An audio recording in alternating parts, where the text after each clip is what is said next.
Welcome back to the weekly installment of the Reserve List Top 10. These are the hottest selling cards on the Reserve List this week. Now, many players may not be aware of this, but there are Reserve List cards on the move, and some of these prices are actually starting to rise. So in today's video, let's take a look at some of these cards and why they made the list.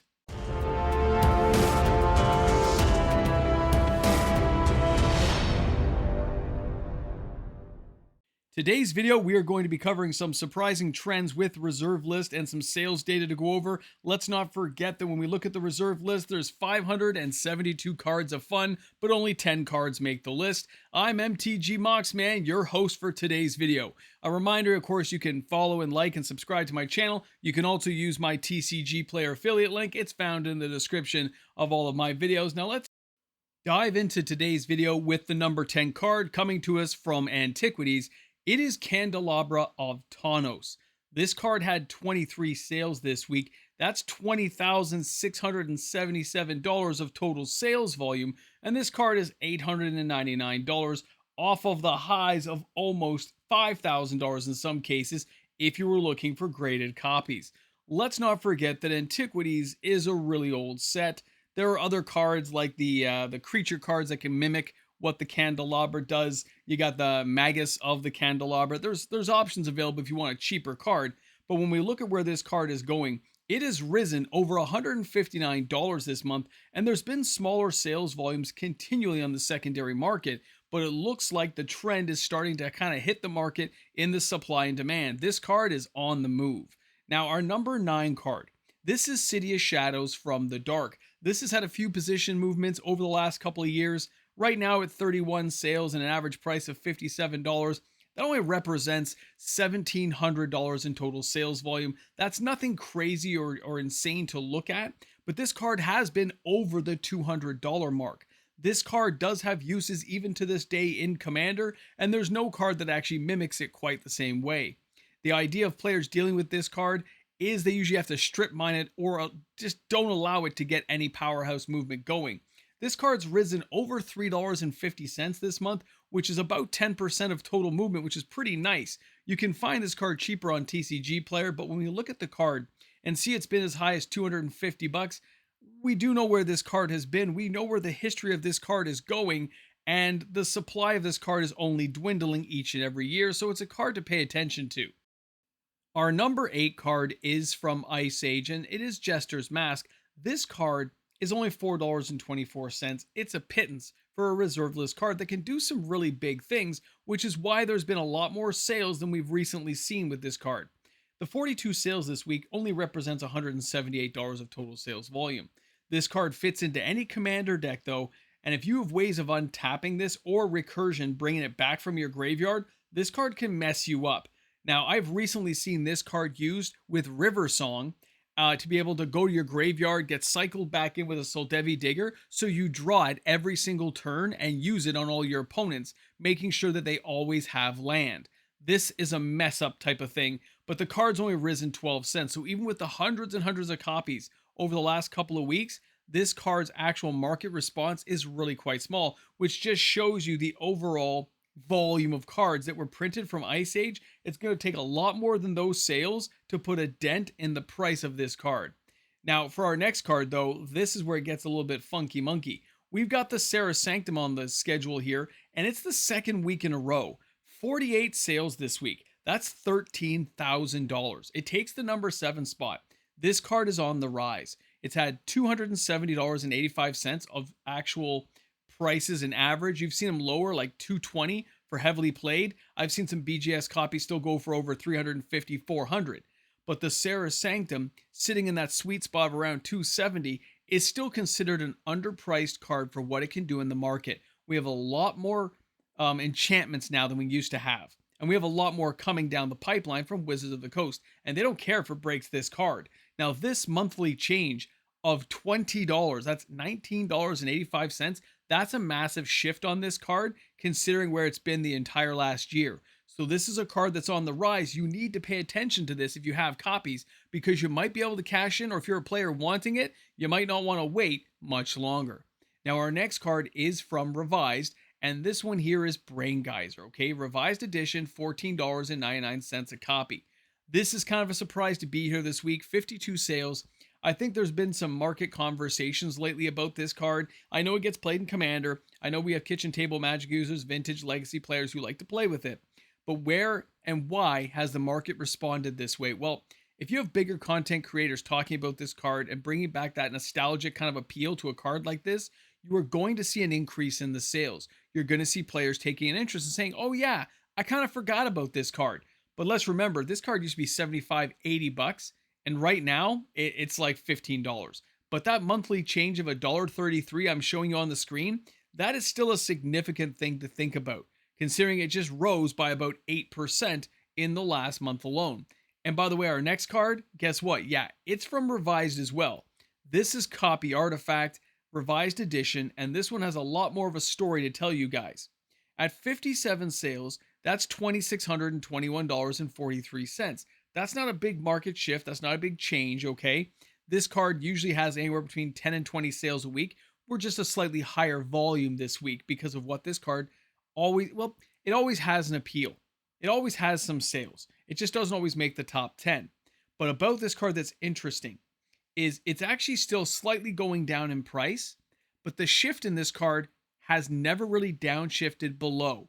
Okay, it's never gone back to the $15, $16 level. It has never cycled that low again because people recognize just how valuable Copy Artifact is. And it'll be one of the first cards hit if the market shifts itself back in the future. Another card to pay attention to.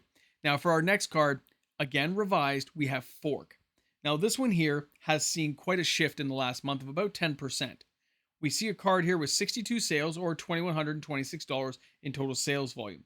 The average price is $34.30. The market price is $34.67. It's all fitting in quite nicely. But Fork is one of those cards that got hit, just like Copy Artifact.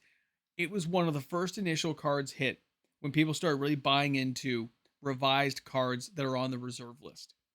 Forget the interrupt thing, it's an instant. When you see this card duplicating things and you look for other cards that can duplicate effects, the fact it's only 2 red makes it a real target. The shift in the market of $3 to $3.36 is about a 10% shift in the market overall. And that's just players picking up near mint copies, by the way. That is near mint. And this is a card we know has been up to 150 bucks. So keep an eye out, okay, guys? Now, our next card is Hall of Gemstone. It's been on the list the last couple of weeks. This is from Mirage. And if you're playing Commander, you've probably faced off against this card at some point. 72 sales is $864. Again, it's a card that has been on the list for a few weeks and seems to be quite stubbornly hanging in there. And it's probably due to the low price point and the fact you only need 1 copy, so everyone kind of picks up a copy when it's cheap. The 2 green, 1 other, the Enchant World. This card, if you read the text right now, you'll see it is a mess up. And if you're playing green, it's even worse.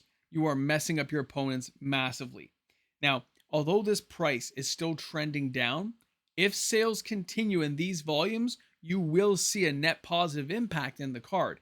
Now, I'm not sure if this is market manipulation or if this is just players getting in on a good card, but that's why we got to keep an eye on this one to see what players are going to do in the next 90 days. Our next card is from Alliances. This is Thawing Glaciers. It was on the list last week too. This is a landfall staple that everyone should own at least a couple of copies. 80 sales is $1,436. This card used to be a $50 to $75 card, with the special DCI promo version going for like what, 150. Thawing Glaciers, there are ways to make this thing not come into play tapped. There are ways of untapping this with cards like Candelabra. Using this multiple times in a turn in a landfall deck is just a guaranteed mind mess up for your opponent. When you see the cards only gone up 30 cents, and we've seen a few hundred sales in the last month, again, it has a very, very deep card pool for this one right now. It's not going anywhere. The prices are going to shift massively, but it can only take so much on the supply and demand that if demand stays high, this card is going to shift its price as well. But let's talk about our next card. This is Lake of the Dead, and this is an entirely different beast.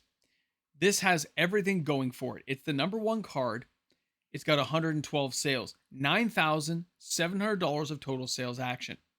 This card has been a lot higher than what you're seeing right now. That $86.62 is nothing. from where this card should be. This card being able to ramp up in Tron is huge. Being able to use this in old school vintage decks is huge. And all Alliances has a massive print run. There's something to be said about what's going on with this card that I can't pinpoint to one particular deck, but it's actually a whole host of decks. That $6 change is almost a 10% difference month over month. And we had this card in the low 40s and 50s earlier this year. This card has been shifting and ramping up sales in a slow, steady pace for the betterment of 200 days.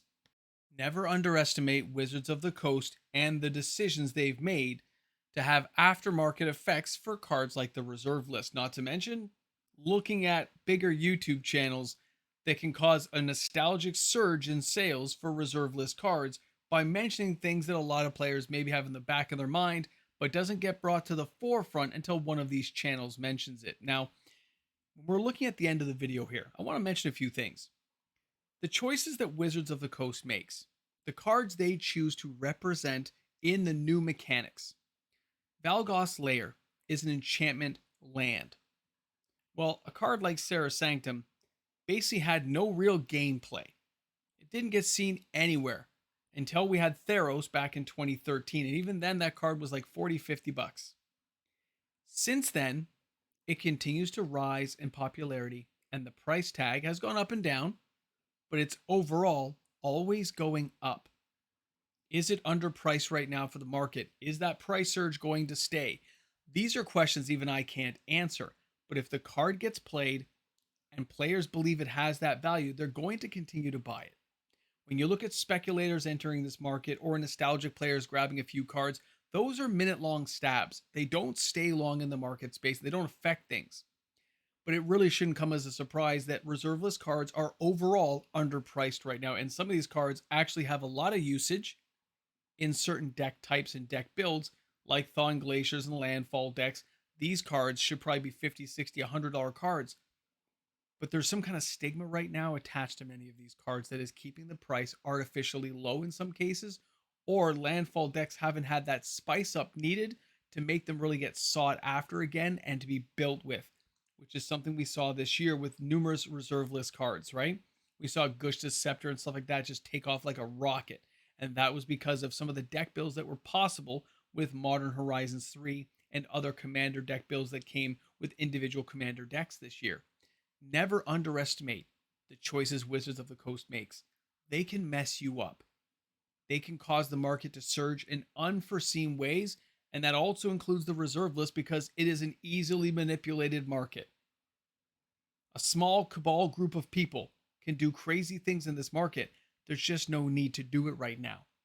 The market growth we're seeing is organic. These are players seeking out the cards. That's why you see so many heavily played and moderately played cards moving. These aren't investors, collectors, or a lot of speculators. It's organic growth, which means this is probably where the prices should be right now. It's probably where they're going to stay.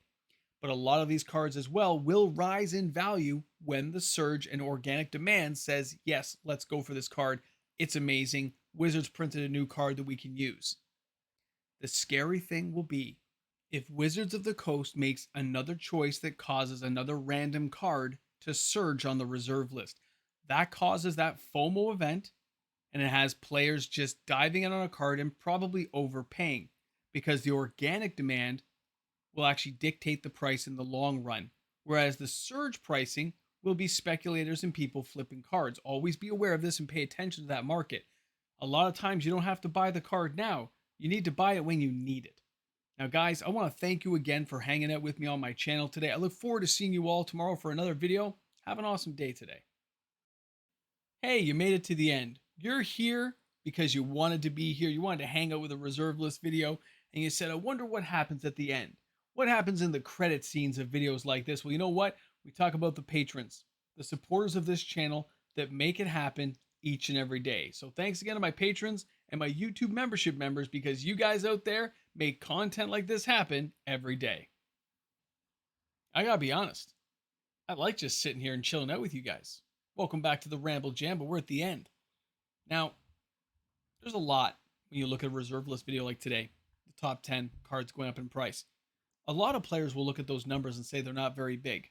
10% here, 10% there. But it's that consecutive 10%, 3%, 5%, 8% before the end of a calendar year. A card that was maybe $6 is now $15. That's a big shift. It just doesn't look like it. Something's beeping here. Hold on, what's beeping? It's okay. It's okay. Don't worry. We'll ignore that. We'll move on with this. It just doesn't look like a big shift because it's not a big ticket, big dollar item. Cards like Mind Over Matter. Multiple decks can use them. Paradigm Shift.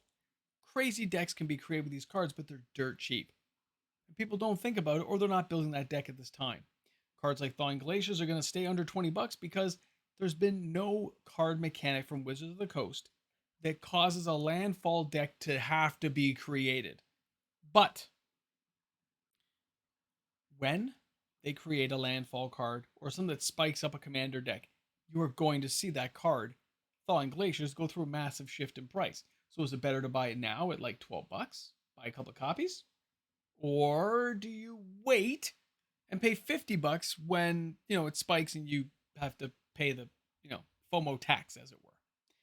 A lot of players won't even recognize it, won't stick around to this part of the Ramble Jamble to get that information. But if you've been around the market as long as I have, there's a lot that can happen. Just make sure you got the cards you need. Not the cards you have to have at any given moment, but the cards you need for the long run. A lot of FOMO events will tell you to buy a card right away, but common sense says you should wait and buy it when it's cheap. But always keep a list so you know which ones you're looking for. Thanks again for hanging out. Thanks for being here, guys. The Ramble Jamble is now officially over because now I'm going to have my coffee. Or is that part of the Ramble